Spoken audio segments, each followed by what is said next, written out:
Okay. welcome to Fix It Finance. Good morning, everybody. We have a good one for you today. If you're new here, my name is Vicario, and this channel is Fix It Finance. So welcome to Fix It Finance, where I help you take control of your money and build the life that you want. Remember to like, share, and subscribe. If you're like me, this weather has just been giving somebody unnecessary. Like, how can you be turning on heater in July? Okay, let's talk about that. But that's not why we're here today. Anyways, this weather is just giving me my nose. Everything is just it is well. Okay, so welcome back to Fix It Finance, where I help you take control of your money and build the life that you want. Remember to like, share, and subscribe to this channel. Don't forget to hit the notification bell so you know when videos are released and you know when we are live. I go live every Saturday at 12 p.m. Eastern. So if you're new here, welcome to my day ones. I know the folks that tune in every Saturday. Thank you so much. Welcome to you too. Um, so yeah, I go live every Saturday, 12 p.m. Eastern Standard Time, which is 10 a.m. my time. And of course, let's get right into today's topic. So, welcome to the second half of the year. Who would have thought that we would need heater in July when we were turning on AC in December? We should have known that we will pay for it later in the year. Anyways, you know, that said though, I'm actually very grateful for the rain. Okay, all sentiments aside, I'm very grateful for all the rain that has been falling. I don't know about you, but in my city yesterday, we literally had thunder and lightning rain. I haven't seen that in so long. Like literal thunder and lightning, like do, do, do, do, do, do, do, do, and then you see lightning across the sky. It was so refreshing. I actually wanted to go outside, but and then I give myself common sense to come back. Okay. So as usual, I just wanted to share a little bit. So one of the things we've been talking about a lot of things on this channel, we've talked about different types of accounts. We've talked about, just different insights, different things concerning personal finance and what personal finance is and how, we ought to do our best to take control of everything that is going on in our pockets. Okay. So, one of the main reasons I started this channel and I've been encouraged to share it more often is, you know, um, I really, really want to help individuals and families, take back control of their finances. Okay. Like I really, really want you guys to take back control. Like you should not be feeling like your money is out of control. You should not be feeling like your finances are out of control. You should know what's going in, know what's coming out, and understand, what sort of programming you're tuning into each and every day when you make your purchasing decisions. Okay. So here at Fixie Finance, we try as much as possible to demystify, all the financial stuff, not stuff, all the financial topics, all the financial trends, all the financial just know-how in general. So make sure you join us every Saturday to learn something. You definitely will learn something every Saturday as you join us. That I can guarantee. So like I mentioned, I go live every Saturday at 12 p.m. Eastern. If you are new here, thank you for joining us. To our old timers, thank you for joining us. So let's get into today's topic. So we're talking about finding contentment. Okay. And this is one topic that I know, is especially when you live in North America, or not just North America, you live in this world in general. This world, we're encouraged to just consume, buy, buy, buy, buy, buy. So I wanted to do this topic as a way of kind of shedding some light. So if you were here last week, we kind of talked about some of the things that I think people should prepare for financially, just trends and things that I think people should know. And some of the reasons why you definitely want to have your finances in order, because there's other stuff you can be spending money on beyond just consuming. Okay. And there's nothing wrong with consuming. If that's your thing, do you understand? But we were here, those of us that are here at Fixie Finance, we're trying to make sure that we are, you know, doing the best with the funds God has given us. Okay. So today we're talking about finding contentment in a hyper consumer world. I'll be giving you some strategies to help you be intentional, you understand, about making quality decisions with your finances. Okay, instead of dancing to the beat of your own drum instead of the drum that somebody else is beating for you. Okay, because that's where we fall into the trap a lot, I think, as individuals, as families, you understand. Okay, so today, the question I want you to ask yourself today, as you're listening, as you're marinating, as you're taking it all in, the question for today is this: Have you ever asked yourself, how much of what you're toiling and working hard for is based on what you really want versus what you have been told to want, or what others, your parents, your spouse, your friends, or the like, want for you? How much of what you're working hard and toiling for is what you really want versus what others want for you?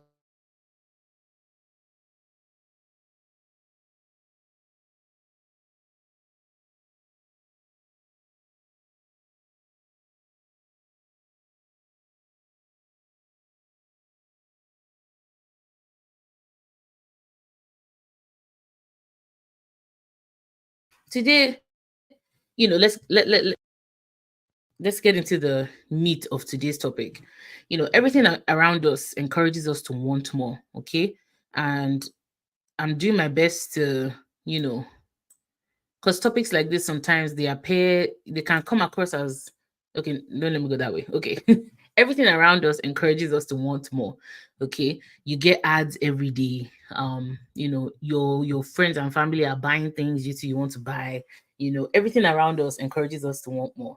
So here, like what we're talking about today is kind of how to help ourselves so we don't fall for that trap each and every time. I share with you guys all the time. Like I mentioned, I think it was last week or the week before, friends of ours bought a car. All of a sudden, me too, car was hungering me. And I went to go visit another friend of mine who just bought a house. Next thing, house is hungering me. You understand? And it happens. There's nothing wrong with it, no judgment whatsoever. It's just a matter of learning how to curb those um um um influences, you understand, so we don't get carried away and spend unnecessarily. Okay, so like I mentioned, there's nothing wrong with ambition on wanting more. Absolutely nothing wrong. Absolutely nothing wrong. There's nothing wrong with it, you understand.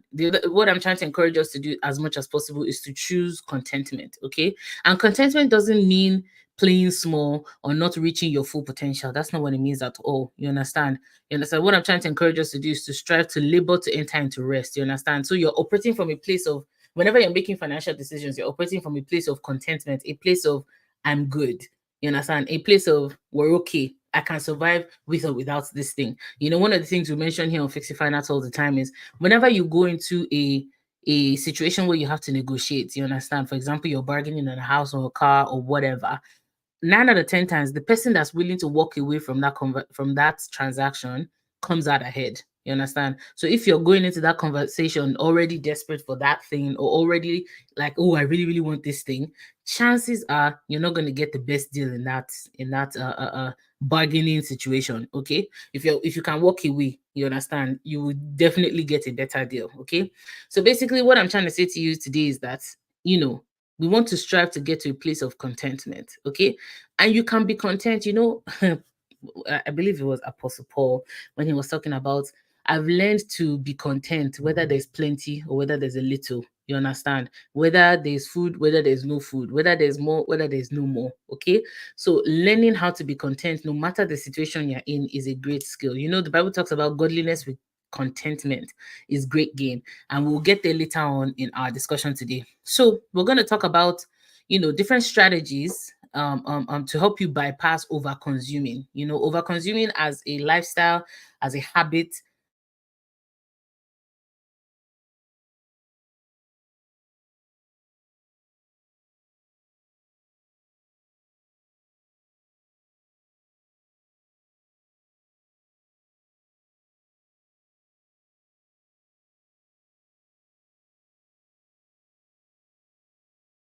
Strategy is this is to pick what you actually like.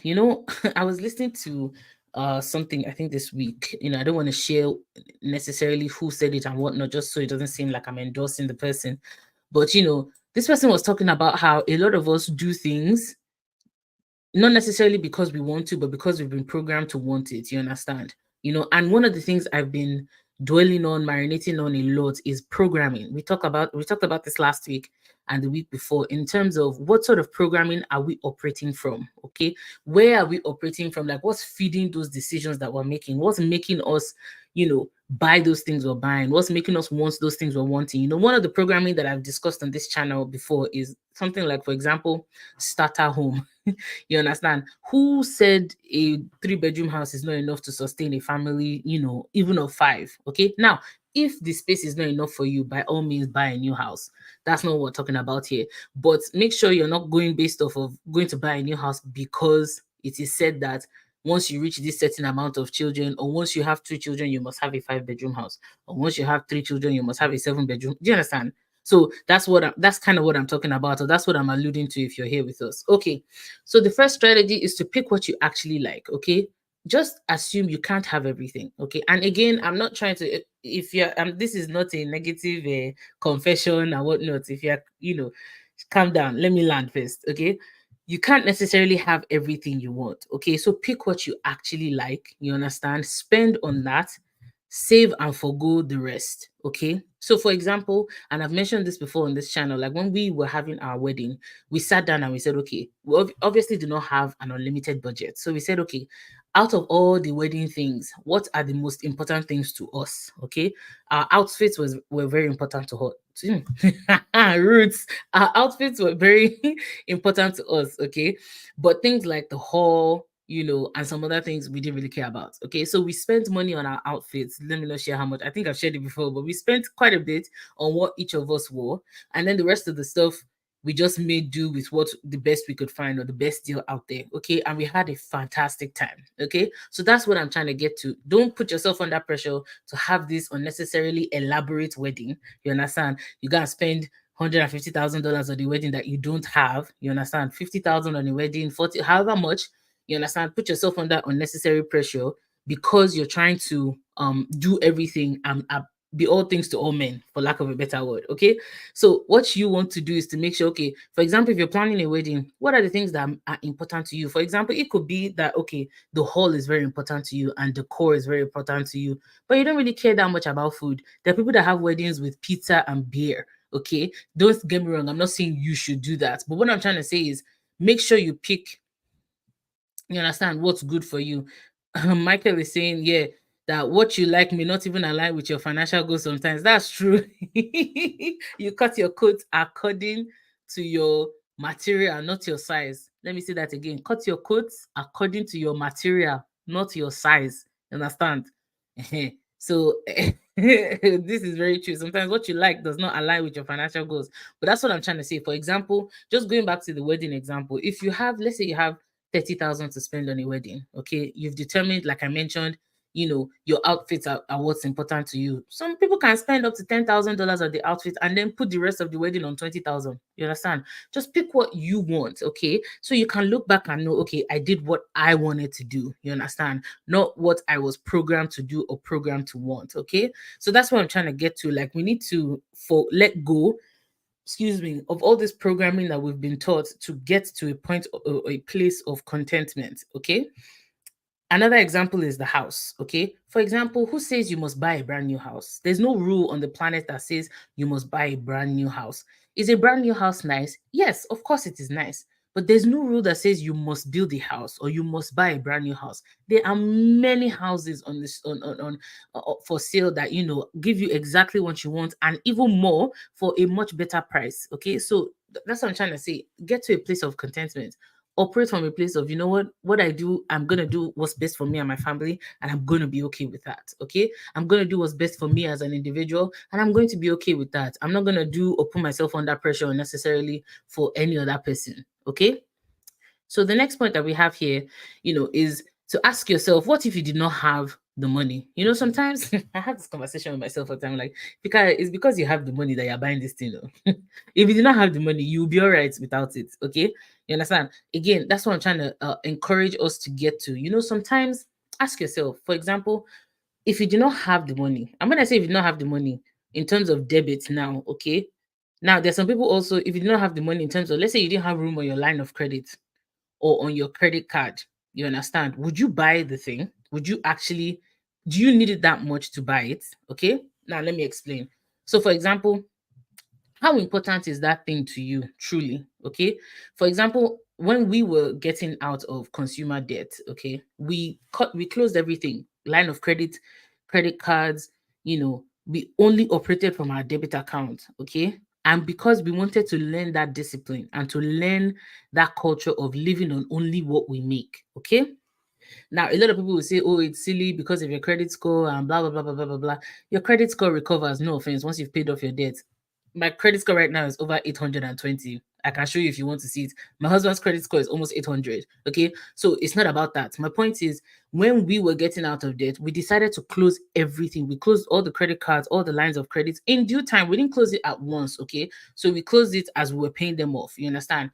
Because we wanted to learn, and we learned how to live on just what we were making. Okay. In terms of our debit account. Okay. So what will happen? I remember those days. What will happen is, for example, let's say we really wanted something.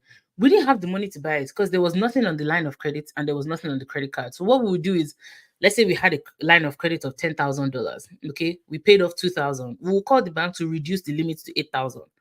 The bank will tell us, oh, don't do that. You should not gonna thank you. Reduce the limit. So that way we did not have room to over consume. You understand?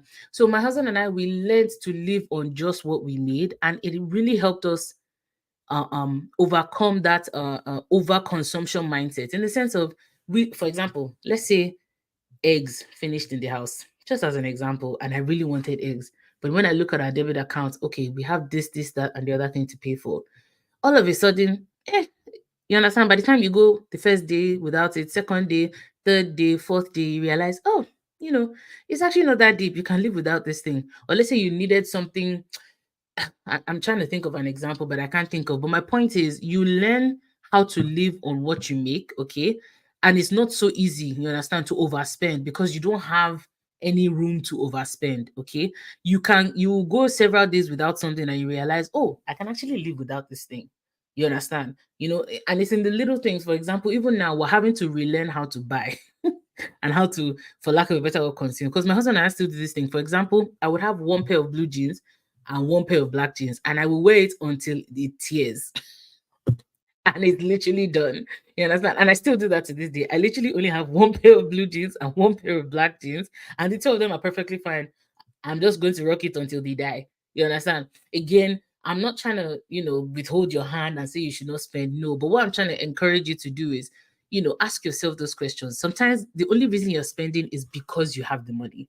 You understand? Sometimes the only reason you're over consuming is because you have it there. You have room on your credit card, you have room on your line of credit. And that's why all of a sudden you go to the store and you see this thing because it's a good deal. Ah, I need it, I need it, I need it today. You understand? They have sale on air fryer. You've been wanting air fryer for 6 months.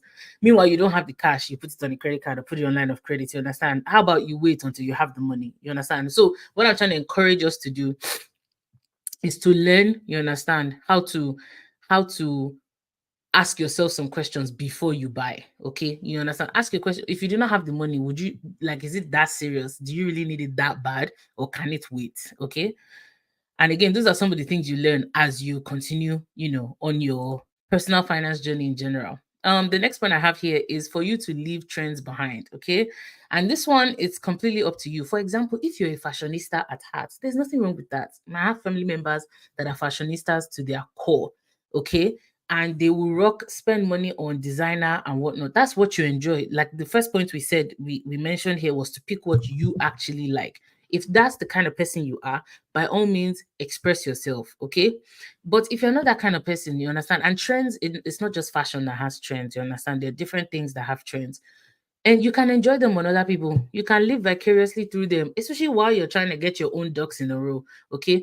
Sure. For example, when I didn't have when we didn't have even now we still do it. For example, there's something in our city called Parade of Homes where they showcase, you know, massive, beautiful homes. My husband and I we'll go and we'll look at the house, we'll look at it, admire it, we'll sit on the bed, we'll smile at each other and say, we'll do this one this way, we'll turn it this way, no, we'll make this one the office, we'll do. After we're done, we will close the door, go back to our house and enjoy ourselves. You understand?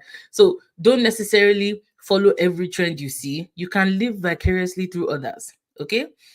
Michael is saying to reduce your credit limits, great strategy. Yes, that's what we used to do when we were paying off debt.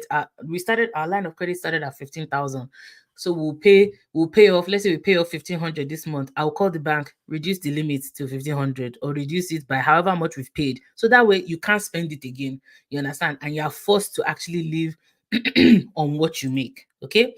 So just going back to our point here, thank you so much for that comment, Michael. Leave trends behind, okay? Like, don't jump on every trend just because. For example, even if you're a fashionista, must you buy the bag while it's in season? Again, you're going to get to that point where you can buy it in season, okay? Keep in mind here, our subject today is contentment, like learning how to stay content. I've learned to be content whether there's plenty or whether there's little, okay? And then you find once you've actually learned contentment, there's always plenty, there's always more than enough, okay? But when you keep chasing after things and chasing after every trend and chasing after every item and wanting to always be on top of everything, that's when you find there's never enough, okay? But the moment you learn contentment, and I'm still learning it, I'm still learning. I feel like I'm still in primary one, but it's such an amazing place to live from, where you don't need things, you don't need everything, you don't necessarily always want to have everything. You understand? Okay, you come, oh, thank you. Uche is saying, thank you so much. But you come from a place of contentment. You're always looking at things objectively. You're not sucked into every trend. You understand? I can go to the store, I can pick something and walk away from it. You understand? Walk away from things without any emotional or sentimental attachment. Okay. So that's what I'm trying to get us to get to, like finding your way to a place where you operate from contentment. Okay. The next point I have here is to eliminate distractions. Okay. Someone like me, I temporarily or permanently unfollow people. If I'm following somebody and all of a sudden everything around me, I'm not content with it again. Oh, this person has a sharp knife, me too, I want sharp knife. This person has a large pot, me too, I want large pot. This person has a a new car, me too, I want. If the person's life, or especially on social media, is starting to make me be ungrateful in my own life or unappreciate my own life, I delete the person temporarily or permanently for some time. It's not the person's fault. It's me that have issue. It's me that needs to fix what I'm thinking in my mind. Do you understand? Okay. So, ooh, my phone was ringing. I was trying to move it away. So that's what I'm trying to say. For example, if you have people, eliminate distractions, anyone or anything that's distracting you to a large extent. If, for example, you're trying to do something less, spend less or whatnot, delete all the shopping apps from your phone. Okay. Stop going to the website. One of the things I do, for example, is I disable cookies. You understand? Whenever I go to his website, so all the algorithms, they're all confused. They're always showing me things I don't even need. You understand? And when I say I don't need it, it's not targeted, okay? Because the moment you let all these cookies track you, they can send you targeted stuff. And again, when it comes to the battle of adverts, I don't know if we're ever going to win. God help us. But at least you can do things to make sure you are not, sucked in, you understand, into the just the wormhole that is consumerism in this North America. Okay. I know you're saying, and it's okay to say no to yourself. Yes, ask it if it is a need or a want. Very true. One of the things I always tell myself is, Kyle, if you do not have the money for this thing, it's because you have the money, you think you need it. If you do not have the money, girl, what would you do? And 9 out of 10 times, I'm like, I'm okay without it. Okay. And there's nothing wrong again. Find what you like. For example, someone like me, I'm the kind of person, if I decide I'm going to do a trip, and I give myself a budget and I know I'm going to spend money. You understand? So, for example, because my husband and I, we like traveling, we might say, okay, every year we want to do a local trip. So, local within Canada. Every 2 to 3 years, we want to do an international trip. And we save up enough money such that when we go on the trip, I'm not having to scrimp. And, for example, if I want to stay in a good hotel, I'm staying in a good hotel. If I want to buy business class, I'm buying business class. You understand? Pick what you like. Okay. So that's what I'm saying. When you get to a place of contentment, you get to a point where you can actually start using your money to do the things you really want to do, not everything else that you don't really even enjoy or even like. Okay. For example, someone like me, fashion is not necessarily my thing, or makeup or all these other things. I have friends that's their thing and they spend money on it. But for example, they may not spend money on, say, travel because it's just not their thing. Okay. But when you're going after and you're chasing everything, the thing that's really important to you, you then will not have funds to be able to do it. Okay. I know you're saying because parents use their kid to lie and say, oh, now the roots is just showing today. I've used H factor like 2 times already. Oh, he or she really needed it. It's a lie. Your kid does. Yeah, so it's true. Like I mentioned, I think last week, 2 weeks ago, I can count on one hand how much I've spent for my son since he's been born. Okay. Like, yes, we had a budget for things, but when it comes to clothes, I barely spent anything. And that's because I had a friend. She had a son a year before me, and she has excellent taste. So I called her, thank God for the Holy Spirit that inspired me. I said, Auntie, all your son's clothes, if you're not using it too, I'll be more than happy to relieve you. And my son has been wearing used clothes and looking like a snack in it. You understand? So again, no judgments. My point is, get to a place of contentment. If you are not content, I know you're saying recycle clothes. Yes, yes, and yes. If you are not content, find a way to get to a place of contentment, because it is just the best place to operate from. Okay, you make better decisions, your head is clearer, you get to not need as much. You understand? You can focus on your relationship with God, your relationship with your family. Let's not. Yes. Okay. um I've mentioned this a little bit already, to make a plan to pursue what you actually want, which is my next point here. So, not necessarily what the world or social media has told you to want. You understand? It's possible you're in something you don't like. For example, when you think of your work, or you think of what you do on a daily basis, you understand? There's nothing wrong if you've already gotten yourself into a field you don't like, but when you find a way to get to a place of contentment, you can then work your way. You understand? You can then work your way to get into something you actually want to do. Okay, we always talk about the concept of work here, and I won't go into all that just because of our time. But make a plan to pursue what you actually want. Okay, so identify your work. That's my next point here. And I won't spend too much time here. I think I'm going to use another Saturday to really go into the concept of work in general, because like I mentioned to you guys a couple of weeks ago, I've really been marinating on the concept of work. You understand? So for example, what is that thing, or what are those things you would do if money wasn't a factor? Like, what would you do if you didn't get paid to do it, but you will still do it anyways? Okay, if I could give you a check of $10 million right now, 10 million pounds, whatever, you understand, and you never had to work a job again, what work would you do? Okay, because I feel like God put us on this earth to actually do fulfilling work. Again, don't get me wrong, I get the point where we need to survive, we need to pay bills, we need to do this, we need to do that, yes, but my point is, if we can all get to a point of where we don't overconsume, because you know how we mentioned last week that the prayer I prayed, that may it not be after working 20, 30, 40 years in this country, all you have to show for it is a house and 2 cars. You understand? You want to get to that point where you can pursue, you know, those God-given desires. You understand? Anyways, I won't go into the concept of work today, just um because of time, and I don't want to rush it. Okay, so I'm gonna jump a few points. Okay, so here I have autopilot frees up your mind. So you know how we always talk about here on Fix It Finance, for you to streamline your finances. Okay, get your ducks in a row, get things in order, so that you understand. For example, you have bills coming out on the 12th, on the 13th, on the 4th, on the 5th, everything is just scattered. Call them up, streamline everything. If you get paid on the 15th and the 30th, let all your bills come out on the 16th and the 1st. You understand? Or on the same day, you understand? So that way, okay, okay, this is streamlined. When it comes to your budgeting, simplify it. Why do you have 79 items in your budget? Simplify, you understand, as much as possible, so you can free up capacity in your mind, okay, to actually be able to think and use your thinking capacity for other things, rather than bill paying, or thinking of the next thing you want to buy, or thinking of the next thing you want to do. You understand? So like I mentioned, if you take nothing else from today, remember one of the strategies that we used when we were getting out of debt, as we paid off credit cards and whatnot, we reduced the limit, and we closed it, so that we did not have to spend it again. We couldn't spend it again. Okay, and that really helped us learn to live on what we were making, instead of living on, credit and all these other things. Again, if you want to live on credit, by all means, do you. Do we use credit cards now? Yes. Do we have lines of credit? Yes. We don't touch it, because we've learned how to live on what we make. Okay, we've learned how to streamline in such a way that we don't overconsume anymore, no matter the temptation.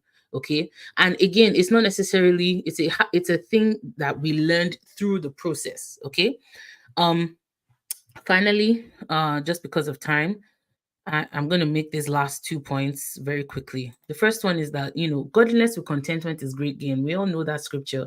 A lot of us uh, uh, do the godly part very well. Okay. and we don't necessarily talk enough about the contentment part, which is what today's video is about. And I think I'm going to do a part 2 on this just because of time. Oh, I see some comments here. Anu says recycle clothes. Yes, recycle clothes, please, by all means. I just give out a whole bunch of clothes because they don't fit me anymore, and they are being a blessing to somebody else. You understand? If you have clothes for me, let me know. I'll be more than happy to check it out. She's saying save that money in an RESP. Yes, definitely, especially when it comes to children. Trust. You definitely want to make sure, we've talked about this before. For example, you spend so much on all these other things, yet your children's RESP has less than $2,000 inside. It should not be, okay? And it's not a judgment at all. It's just I'm trying to encourage you to reprioritize and take stock, pause, and think, okay, do I really need those extra things from Walmart or from from Costco, or can I forgo those things, so that I can put extra $50 towards debt this month? Okay, do I really need to buy that thing again, or do I really need to go this place again? Again, it's a temporary sacrifice. I think a lot of people forget it's a temporary sacrifice, just so you can get ahead. Because once you get ahead and you're swimming, you're swimming with the tide instead of against it, you understand, the progress you make is so quick and so easy and so freeing. You understand? Like you definitely want to free up your mindset or free up your capacity, sha. Okay.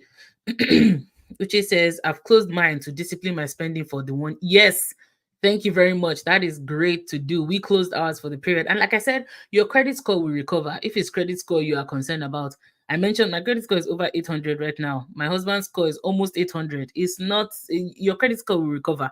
And the whole point is credit score. You need credit score when you want to borrow. If your plan is to not borrow as much again, then you don't necessarily need or care about the credit score. But that's a topic for another day. Okay. Uche says, thank you, Fix. Yes, thank you so much for joining. um, and last but not least, just as we wrap up here in terms of the final point, that same scripture that talks about godliness with contentment is great gain. The last part of it talks about, people in the in the it says some people eager for money have wandered from the faith and pierced themselves with many griefs. Okay, so we thank God. We've not wandered from the faith yet, thank God. But the pierce themselves with many griefs is the part I wanted to talk about. Okay, because when we think of piercing themselves with many griefs, people think about money rituals, and some people think about uh, uh get rich quick schemes or doing things and all these other things for money. But sometimes some of us, because we are so bogged down with the pressure of finances, we've done silly things like going into careers we don't necessarily care about, but because there's money there, we've entered. You understand? For example, going for promotion at work into management, even though you're not a people person, you understand, and you hate people, not hate, but you know what I mean. Some people, if you're not a people person, you have no business being in management. You understand? And that's why you get people, for example, your boss is just not a people person. They just don't know how to manage people. You understand? They end up destroying morale for the company. You understand? But because there's money there, they've run into that. But anyways, I will wrap it up there just because of our time. Thank you all for joining today. As usual, I go live every Saturday at 12 p.m. Eastern on Facebook, Instagram, and YouTube. Thank you for joining us. If you pick nothing else from today, just remember, strive, do your best to get to a place of contentment. Okay, godliness with contentment is great gain. Great gain. A lot of us are very good at the godliness part. We're well trained on that. Okay, the contentment side we need to work on. You understand? Paul said, I've learned to be happy whether there's plenty or whether there's much. You understand? Learn to live on what you make, learn to live on less than what you make. You understand? And instead of relying of credit and all these other things. But we'll go deeper, come next Saturday, and then we'll kind of take it from there. Thank you all for joining. Have a wonderful rest of your day. Enjoy your weekend. And please enjoy the heater that we're putting on in July. All right. Bye, everybody. Thank you for joining.